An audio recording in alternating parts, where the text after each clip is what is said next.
үед хугархаа ирээний шил нунтайгоо номын баярт оролцож байна. Анхны номын баяр уу? Нунтайгоо оролцож байгаа.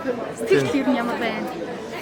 Би нөгөө 2022 онд наадмын өглөө босоод бичлэг хийгээд влог оруулсан. Наадмын өглөө наадам үзэх гэж биш, барилдах гэж явах их сонирн байт юм байна шиг. Энэ удаад номын баяртаа нөгөө номоо борлуулна гэж асар засаад орно гэж бас их сайхан мэдрэмж байт юм байна. Тэгээд хамгийн гол ном маань ингэж их хүмүүсийн сонирхлыг татна гэж би бас төсөөлөөгүй. Гарснасаа хойш бестселлер үү? Гарснасаа хойш 2 сар бестселлер боллоо. Одоогоороо хүртэл ингээд сонсдог цаасаа хөлбөр аль нь шилдэг борлуулалттай байна. Өнөөдөр өглөө бас энэ манай Непко энэ манай борлуулалтыг хариуцдаг хэвчээ. Тэгээд за 300 ном байхад болд юм дөө. Энэ 3 өдөр гэж тэгсэж байна. 12-оос 15 цагийн дотор 3 цагийн дотор 300 ном дууссан. Одоо ингэж нэмж ирж байна.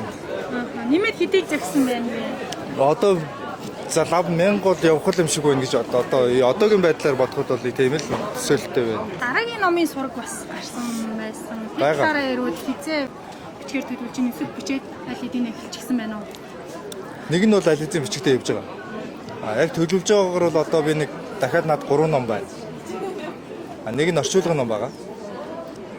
Бас энэ дэлхийд даяараа таньдаг нэг юм хүний дуртгал дурсамж ном байгаа. Нөгөөх нь бол Улаанбал гэдэг ном тусдаа гарна. За энэ Улаанбал хөтөлбөрийн ард өөрөө тэр чигтээ янз юм байгаа. Тэр гიშгний ард. Тэр бол оноо бичнэ. 3 дугаарт нөгөө Чингисийн өшөөний ард юу болдог вэ гэдэг. Энэ ном маань 2028 оны 4-р сард гарна. Гишүүн болсон миний амьдралхээс илүүтэй би улс төрийг гიშгний араас нь харсан тухайгаа бичнэ. Тэр камера тэндээс тавьж бичнэ гэсэн. Тэгэхээр энэ ном маань бас нэлээд хүлээлттэй байх шиг байна. Хүмүүс энэ номын маань уншсан хүмүүс бол дараагийн тэр Чингисийн өшөөний ард гэдэг номын чиг хүлээж байгаа шүү л гэж. За энэ номын тухайд хэдэн дугаараар худалдаалагдж байна. Бас ингээд номыг тань уншсан уншигчид ирээд танд ерөн сэтгэгдлээ бас хэлж байгаа тохиолдол хэр их байна те. Дэлгүүрт 38 мянган төгрөгөөр зарагдж байгаа. Тэгээ энийг яг номын баяр маань 39 удаагийн юм байна. Тэгээд би чинь 39 насны төрсө төрөөрөө энэ номоо нээсэн. Тэгээ би 39% хямдруулж зарж байгаа өнөөдөр.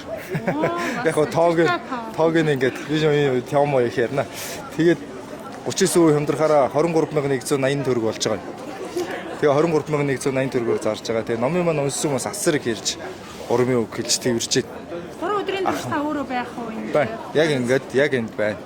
Яг тэр надад их сайхан байна уу. Ном унссан хүмүүс маань ирээд аудиогоор сонссон хүмүүс маань ирээд чин сэтгэлээсээ тэрвэрж байна. Би чамаа тэрвэрж болох уу гэж тэрвэрж байна. Энийг сайхан байна.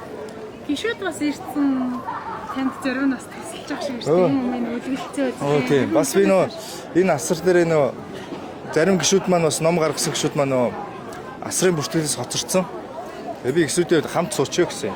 Тэгээ хамт сууя гэдэг. Манай золоо гişүүн одоо номныхоо нэрийг ингээд тавих гэж байна. Тэгээд хамт суучих. Тийм. За таны хувьд бас өнөөдөр номын баяраа үндтгээд дээл өмсөж ирсэн байна. Бас ингээд идээд зассан байгаа нь их онцлог санагдлаа. Тийм манай гэр бүлийн хүний санаа. Муугийн ёс биш Монголын ёс гэж те. Хүн ороод ирэхэд хамгийн түрүүнд цай хийж өгөөд идээ амсуулдаг те.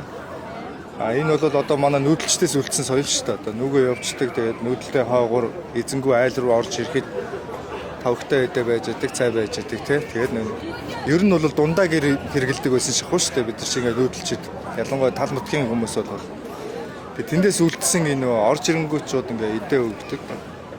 Нүүдэлчдийн л нүүдэг хүмүүсийн л одоо те. Зан заншил тэгээд идээ тавьсан. Тэгээд айраг хүмүүстээ өгөөл ингээд суучих. Монгол хүн байна гэдэг шиг л.